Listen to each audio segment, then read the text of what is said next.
Video ini diperuntukkan hanya untuk yang berakal sehat saja. Yang akalnya kurang sehat, di-skip dulu ya.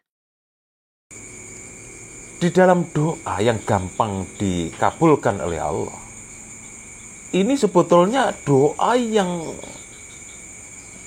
disampaikan dengan benar-benar fokus, betul, dengan kefokusan yang luar biasa. Nah, ini bakunya seperti ini. Nah, orang-orang yang teraniaya, orang-orang yang sakit hatinya, tanpa dia sadari ini masuk ke dalam ranahnya fokus. Karena yang dipikir hanya satu. Wah, saya dianiaya orang itu. Tujuannya sampai kan? Iya, berarti ini tanpa disadari oleh manusianya sudah fokus. Katakanlah orang susah saja sudah. Orang susah itu doanya gampang terkabulkan. Karena saking susahnya cuma satu itu tok yang dipikirkan kan. Satu itu tok yang dikeluhkan. Maka tanpa disadari itu sudah masuk ke dalam syarat rukunnya khusyuk atau fokus itu tadi. Sehingga doanya gampang dikabulkan.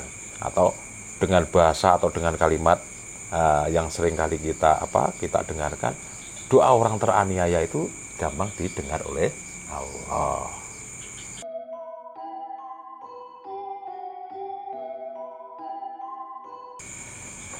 Ini ada salah satu hadis yang saya mau tanyakan. Rasulullah bersabda, ucapan yang paling dicintai oleh Allah ada 4 hal, yaitu subhanallah walhamdulillah wala ilaha illallah wallahu akbar. 4 kalimat ini boleh dimulai sesuai yang ia kendaki.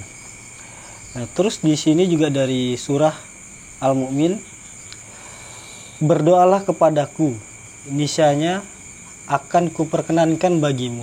Sesungguhnya orang-orang yang menyombongkan diri dari menyembahku akan masuk neraka jahanam dalam keadaan hina dina.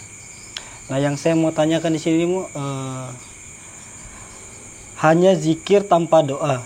Di sisi lain Allah suka dengan yang berzikir, di sisi lain Allah murka. Itu bagaimana? Nah, itu kan hanya salah persepsi saja. Yang dimurkai Allah itu bukan yang tidak berdoa, ya kan? Jadi banyak yang salah mengerti tentang itu. Jadi yang dimurkai Allah itu orang yang menyombongkan dirinya di hadapan Allah. Nah, ini bukan berarti yang tidak berdoa itu menyombongkan dirinya di hadapan Allah. Ini arti yang berbeda. Yang diancam dengan neraka jahanam itu kan orang yang sombong, yang menyombongkan dirinya di hadapan Allah. Bukan yang orang yang tidak mau berdoa. Ya, setiap manusia ini kan punya prinsip, setiap manusia punya pemahaman yang berbeda-beda. Ada kalanya itu tidak mau memohon karena tahu diri. Tahu dirinya kenapa? Tahu dirinya wong ibadah saja misalkan ya, ibadah saja belum sesuai yang dituntunkan atau yang diperintahkan oleh Allah Ta'ala misalkan. Sholatnya bolong-bolong, nah ini amal atau ibadah yang lain juga masih kurang, sehingga menjadikan diri manusianya itu enggan untuk memohon. Enggan untuk memohon itu karena tahu diri, bukan menyombongkan diri. Nah, ini perlu membuka KBBI, Kamus Besar Bahasa Indonesia. Iya. Tahu diri dan sombong ini beda enggak? Ya, mas, saya juga doa kan ada kaitannya dengan energi hidup juga, mas. Ya iyalah. Nah, ini kan ada kaitannya juga begini ya, kalau kita berbincang masalah doa ini tadi. Oke lah. Artinya oke itu masih diperkenankan. Nah, bagaimana dengan pembahasan-pembahasan yang masuk ke dalam ranahnya hakikat? Iya. Misalkan hakikat yang ada alurnya tentang penyatuan manusia dengan Tuhan.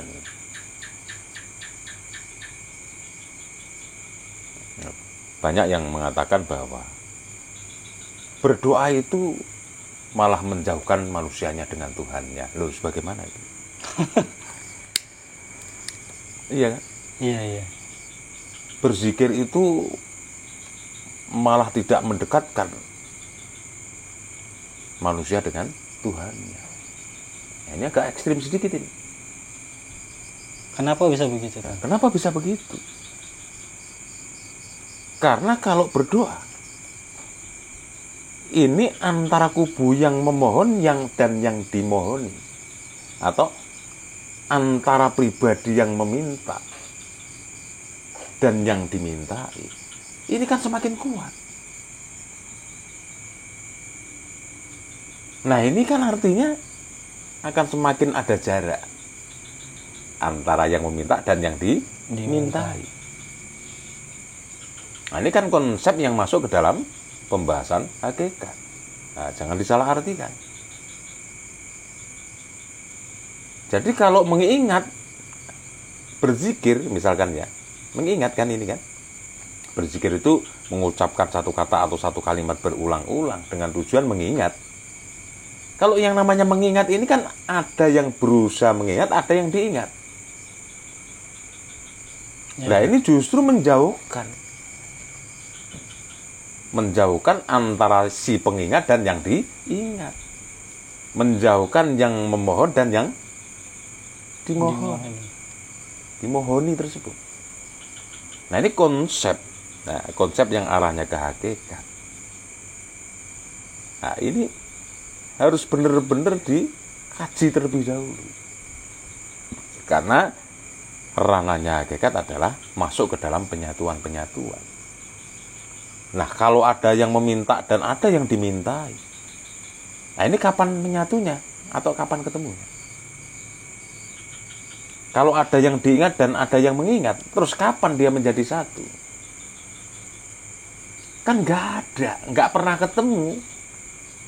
Nah, ini logikanya seperti itu. Iya, iya. Nah, kembali ke persoalan tadi. Nah, ketika kita nggak mau berdoa, nggak mau memohon misalkan ya, apakah termasuk sombong? Ya nanti dulu lah.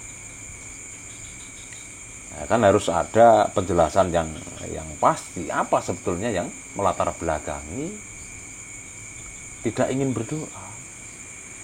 Ini dalam artian doa secara harfiah, artinya dengan tujuan secara pribadi, bukan doa-doa yang ada di dalam ibadah-ibadah yang menjadi rukun atau menjadi tuntunan yang harus diwajibkan harus dilaksanakan.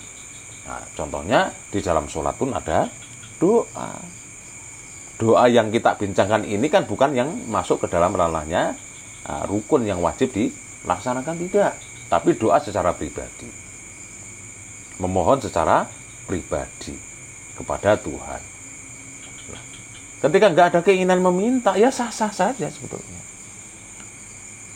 Jika alasannya saya tahu diri, wong ibadah saya bolong-bolong kok memohon terus, sedangkan perintahnya masih sering tidak dilaksanakan, justru malah yang dilarang sering dilaksanakan. Lah, yang dilaknat yang kamu tanyakan tadi itu yang sombong di hadapan Tuhan, bukan yang tidak mau memohon. Jadi jangan salah persepsi. Nah, terus misalkan kita itu nggak mau berdoa nah terus dikatain sombong, loh, sebagaimana pemaknaan dari masing-masing kata ini tadi. Masa yang namanya tahu diri itu identik dengan sombong? Ini ya perlu membuka KBBI, ini Kamus Besar Bahasa Indonesia. Nah, setiap manusia itu kan bebas berpendapat. Nah, pendapat yang mana yang lebih dekat dengan akal sehat, nah itulah yang prosentasi kebenarannya tinggi daripada hanya asumsi pribadi. Nah, makanya disinilah fungsinya kita mengkaji dan menggali tentang apa saja yang kita ingin ketahui. Nah, artinya apa? Yang kena laknat dan dimasukkan ke neraka jahanam itu, nah itu bukan yang enggan berdoa. Enggan berdoa ini kan bermacam-macam sebabnya. Iya. Bisa karena sudah merasa sudah terlalu banyak nikmat yang diberikan oleh Allah. Nah, orang juga enggan berdoa. Sudah cukup saya, alhamdulillah, terima kasih Tuhan. Nah, misalkan kan seperti itu. Jadi nggak ada berlebihan gitu. Nah, iya. Nah, ada kalanya kita tahu diri. Nah, karena tahu diri inilah sehingga tidak berdoa. Nah, berdoa secara pribadi loh ya ini ya. Iya. Nah, bukan masuk ke misalkan ke syarat rukun sholat. Nah, di dalam sholat ada doa soalnya. Jangan kok terus dilarikan ke sholat loh. Berarti kalau menolak sholat nggak mau sholat, nggak mau berdoa, berarti nggak mau sholat dong. Nah ini kan repot jadinya. Jadi pembahasan jadi mentah akhirnya. Urusan sholat di dalam doa. Ada di dalam sholat itu akan ada doa kan? Nah, ya ini syarat rukunnya sholat ya harus kita laksanakan juga lah. Ini harus teliti di dalam mentafsirkan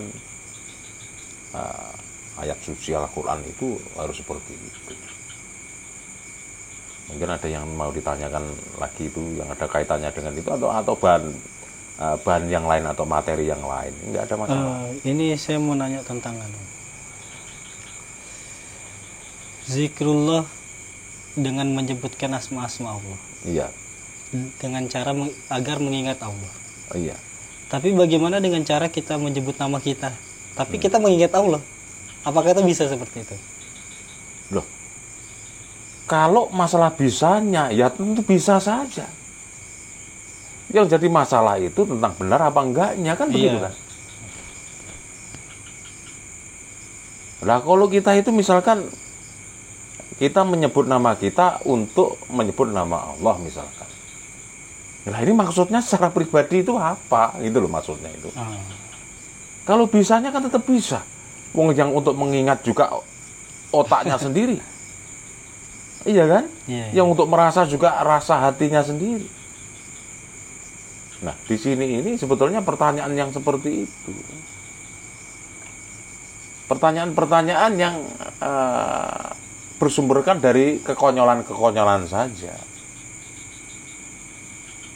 Kenapa saya bilang bahwa itu konyol? Nah, kalau memang ingin mengingat Tuhan dan Tuhan sudah disediakan nama, misalkan, kenapa kok pakai nama kita sendiri? Iya kan? Iya. Nah, ini kan namanya kan membuat ruwet dirinya sendiri. Kita menyebut nama kita sendiri misalkan, tapi untuk mengingat Tuhan. Iya kan ini. Nah, di sisi lain, nah ini merupakan kekonyolan-kekonyolan. Nah, di sisi lain juga mungkin yang ada ranahnya hakikat. Ini arahnya pertanyaan itu saya tahu kok sebetulnya. Saya tahu. Itu kan ada arahnya ke alur hakikat. Ada alurnya ke wahdatul wujud, menyatunya Allah ke dalam diri manusia. Dan manusia ini kan punya nama. Makanya bertanya, kalau kita mengingat Allah, mengingat nama kita, ini kan ada kaitannya penyatuan manusia dengan Tuhannya. Apakah boleh? Ya boleh, mulut-mulutmu sendiri. Iya. Nah, jadi ketika kita berbincang, nah, kita kan harus tahu tentang makom. Nah, musuh bicara kita ini masih di dalam makom yang mana, misalkan syariat Jabariyah, Qadariyah, Wahdatul Wujud, itu kan harus punya kriteria-kriteria. Jangan sampai kita membincangkan hakikat untuk komunitas syariat atau sebaliknya. Akhirnya kan saling bersimpangan pendapat. Iya. Ya kan pertanyaan itu tadi itu kan arahnya ke arah hakikat sebetulnya. Bahkan kalau sudah betul-betul mengenal Tuhan disebut siapapun ya terserah. Kan akhirnya kan seperti itu dia. Kalau dia ada di dalam diri kita. Kalau ada di dalam diri kita, menyatu di dalam diri manusia. Mau disebut apapun kan terserah manusianya. Karena sudah kenal Ya, ya. karena sudah kenal. Iya, iya. Nah, alurnya ke situ, paham saya itu gitu loh. Iya, iya. Tapi bagi orang-orang yang masih di dalam tahapan syariat, ya ini salah. Oh, sudah disediakan nama kok. Kok bikin nama sendiri? Apakah dia lebih hebat, merasa lebih hebat dari pencetus nama ini? Lebih hebat daripada Rasulullah permisalan? Ya kan bisa beropini, berasumsi seperti itu orang-orang syariat untuk mensikapi orang yang seperti itu. Ya boleh-boleh saja. Nah, yang menyebut namanya sendiri untuk mengingat Allah, ya boleh-boleh saja, terserah dia. Nah, jika memang benar-benar sudah nyampe yang namanya makomnya. Nah, ini loh. Iya, iya. Jadi nggak boleh yang namanya antar makom ini saling berbenturan, itu tidak boleh. Ada urutan-urutan, ada fase-fase yang seharusnya masing-masing fase itu tidak menimbulkan polemik. Tapi oleh karena unsur manusianya ini tidak bisa mengukur atau tidak bisa menyesuaikan di dalam sebuah perbincangan. Nah, ini jadinya malah pertengkaran. Nah, contoh yang kayak pertama tadi. Nah, mungkin yang ini masih di syariat pekat. Jika manusia tidak memohon atau tidak berdoa, maka disamakan dengan orang yang sombong. Iya. Padahal yang tidak ingin berdoa karena malu. Sudah terlalu banyak nikmat yang diberikan Tuhan pada manusianya ini loh, misalkan ya, malu. Sudah banyak diberikan nikmat, namun masih tetap memohon. Sudah banyak diberikan nikmat, namun perintah-perintahnya masih banyak yang dilanggar. Nah, Iya. ini kan bisa saja menjadikan manusianya ini tahu diri atau malu. Masa orang tahu diri malu terus identik dengan sombong misalkan, ya bagaimana? Nah, ini ada sedikit saya mau nanya. Misal kayak saya ini mau contoh kas, gak pernah sholat, terus gak pernah zikir dan lain-lain, tapi saya meminta doa kepada Allah gitu. Iya. Berarti saya sendiri ini akan mengambil energi saya juga kan, termasuk gitu ya? Ya, hakikatnya berdoa adalah sebuah ucapan yang harus disertai oleh kekuatan atau energi. Nah, ibadah termasuk sholat atau ibadah-ibadah yang lain, ini kan ada kaitannya dengan energi yang kita butuhkan untuk mewujudkan apa yang kita hajatkan atau apa yang kita inginkan. Iya. Nah, apakah energi yang didapatkan manusia itu hanya dari ibadah-ibadah pada umumnya? Kan tidak. Banyak cara untuk mendapatkan kekuatan, banyak cara untuk mendapatkan energi untuk mewujudkan apa yang diinginkan. Malah kadang-kadang kan bahkan yang tidak pernah melakukan ibadah, malah permohonannya seringkali terkabulkan. Nah, inilah. Nah, ini fakta. Iya. Fakta ini. Malah justru yang ibadahnya kuat betul, malah hajat-hajatnya malah jarang dikabulkan. Nah, ada apa ini? Nah, ini perlu dikaji lebih dalam lagi. Kan sudah jadi pendoa yang handal ya. Nah, jadi pendoa yang handal berarti punya stok energi yang banyak juga. Karena hakikat doa adalah harus disertai dengan energi yang cukup agar doanya itu bisa terkabul. Berkaitan tentang doa ini, orang yang dihina atau itu kenapa bisa kok Nah, terijabah gitu? Ya. Saya tahu maksudnya itu. Orang yang teraniaya, ya, itu agak seringkali mustajabah doanya. Di dalam doa yang gampang dikabulkan oleh Allah, ini sebetulnya doa yang disampaikan dengan benar-benar fokus, betul, dengan kefokusan yang luar biasa. Nah, ini bakunya seperti ini. Nah, orang-orang yang teraniaya, orang-orang yang sakit hatinya, tanpa dia sadari ini masuk ke dalam ranahnya fokus. Karena yang dipikir hanya satu. Wah, saya dianiaya orang itu. Tujuannya sampai kan? Iya, berarti ini tanpa disadari oleh manusianya sudah fokus. Katakanlah orang susah saja sudah. Orang susah itu doanya gampang terkabulkan. Karena saking susahnya cuma satu itu tok yang dipikirkan kan. Satu itu tok yang dikeluhkan. Maka tanpa disadari itu sudah masuk ke dalam syarat rukunnya khusyuk atau fokus itu tadi. Sehingga doanya gampang dikabulkan. Atau dengan bahasa atau dengan kalimat yang sering kali kita dengarkan, doa orang teraniaya itu gampang didengar oleh Allah. Iya. Nah, kalau bisa fokus, bisa khusyuk tanpa teraniaya dulu bagaimana? Ya tetap sama saja juga cepat terkabulkan. Makanya ada iktikaf tafakur. Nah, gitulah sebetulnya itu. Iya. Pada dasarnya juga kalau kita mau berdoa tuh harus tahu diri dulu intinya ya. Oh ya, itu bergantung kepada hasil dari pemikirannya masing-masing. Masing-masing. Ingin tahu diri, ya silahkan saja. Ingin memohon terus, ya silahkan saja. Iya kan? Iya. Yang memohon terus, ya belum tentu dikabulkan cepat. Berarti nafsi-nafsi lah istilahnya. Nafsi. Tidak memohon, kadang-kadang juga diberikan. Iya. Ini kan? Nah, wong kenyataannya misalkan kita sama sekali tidak pernah berdoa, ya tetap dikasih rezeki kok. Iya kan? Iya. Misal gini, pertanyaan tentang bahwa umur itu sudah ditentukan,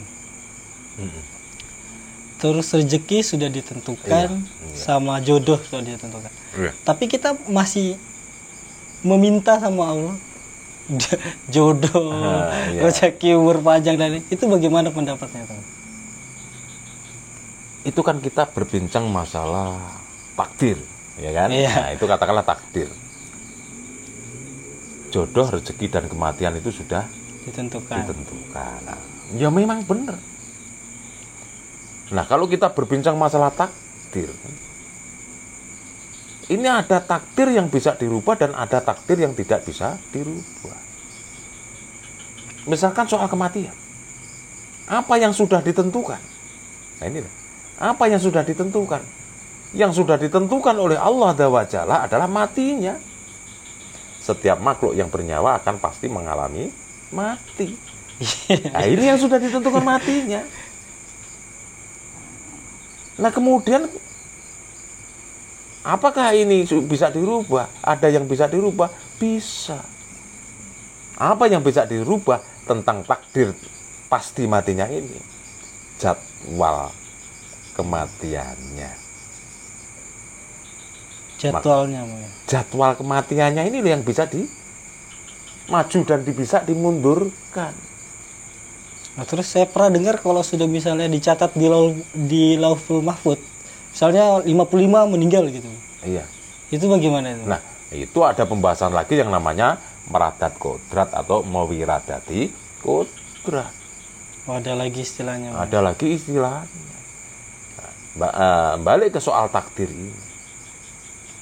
Ya, meskipun sudah tertuliskan misalkan 55 tahun meninggal. Ya kan? Nah, kemudian kembali ke soal doa itu tadi. Permohonan ada kaitannya dengan masalah umur biar agak lebih panjang atau umurnya minta dipanjangkan. Makanya terus ada doa. Iya. Doa panjang umur. Matinya pasti. Iya, mati. Iya kan? Iya. Jadwalnya ini loh yang bisa dimundurkan atau bisa dimajukan. Nah, sama dengan yang namanya jodoh. Nah, ini banyak orang yang salah persepsi.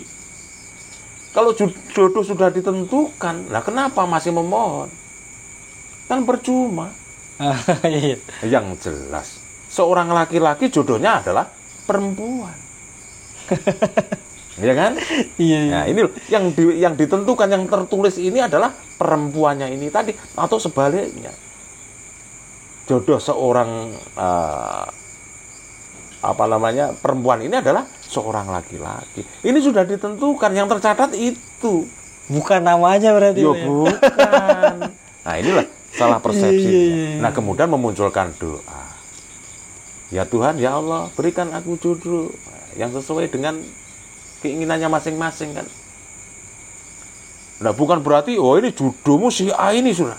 Enggak begitu. Nah itu perlu belajar lagi tentang kodok dan kodar. Takdir dan suratan tangan. Nah, ini harus belajar. Iya. Terus apalagi tadi? Rezeki. Rezeki. Kalau rezeki itu sudah ditentukan, lah ngapain? Kok memohon, misalkan ya Tuhan minta rezeki yang berkah, rezeki yang banyak, ngapain? Nah ini banyak yang salah persepsi juga, sehingga akhirnya ini akan menjadi sebuah kesalahan. Nah ini soal kesalahannya itu seperti apa? Nah, ini saya bincangkan dulu masalah rezeki ini. Apakah benar rezeki sudah ditentukan? Benar. Misalkan ini rezekinya dari bertani. Nah ini yang sudah ditentukannya bertaninya ini. Tapi jumlah besar kecilnya penghasilan, nah ini bergantung kepada manusianya. Makanya ada permohonan doa. Oh. Begitu. Nah kemudian sampai tersalah mengartikan atau salah memosisikan tentang jodoh, rezeki, dan kematian ini. Kadangkala jodoh dan kematian ini, jodoh, rezeki, kematian sudah ditentukan oleh Tuhan. Nah, ini kadangkala kalimat seperti ini hanya untuk menutupi kelemahannya sendiri. Karena tidak sukses. Ya kan? Iya. Karena dapat jodoh yang sebetulnya tidak sesuai dengan keinginannya. Ya kan? Bukankah itu untuk menutupi kekecewaannya pribadi? Berarti harus buka wawasan yang lebih luas atau iyalah. Agama ini sempurna. Yang tidak sempurna itu kadangkala hasil pemikiran kita sendiri. Nah ini loh fungsinya. Nah, kita bertanya jawab. Fungsinya kita saling sharing atau saling bertukar pendapat. Iya baru paham juga ini. Iya. Astaga. Apalagi yang mau ditanyakan? Ya cukup kayaknya sudah. Iya. Sudah bisa tersenyum ini. Ya sudah.